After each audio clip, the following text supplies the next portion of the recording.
Simon & Schuster Audio presents The Coffin Dancer by Jeffery Deaver. Read by Joe Mantegna.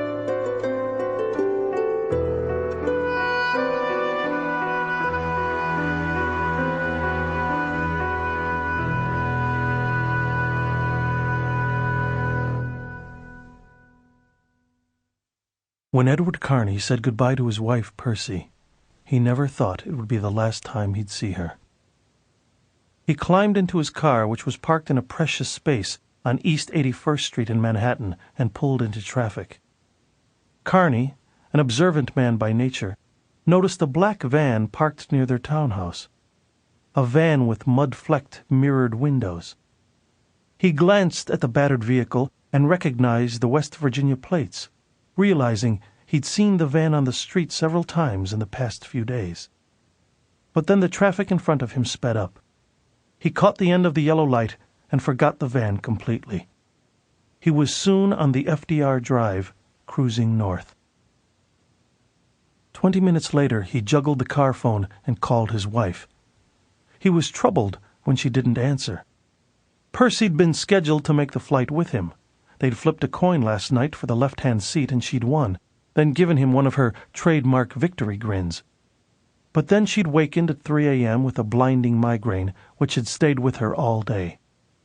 After a few phone calls, they'd found a substitute co-pilot, and Percy'd taken a Fiorinol and gone back to bed. A migraine was the only malady that would ground her. Lanky Edward Carney, 45 years old and still wearing a military hairstyle, cocked his head as he listened to the phone ringing miles away. Their answering machine clicked on, and he returned the phone to the cradle, mildly concerned.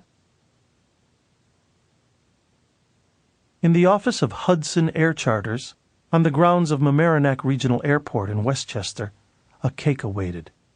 Prim and assembled Sally Ann, smelling like the perfume department at Macy's, had baked it herself to commemorate the company's new contract. Ed Carney ate a few bites of cake and talked about tonight's flight with Ron Talbot, whose massive belly suggested he loved cake, though in fact he survived mostly on cigarettes and coffee. Talbot wore the dual hats of operations and business manager, and he worried out loud if the shipment would be on time, if the fuel usage for the flight had been calculated correctly, if they'd priced the job right. Carney had... Sample complete. Ready to continue?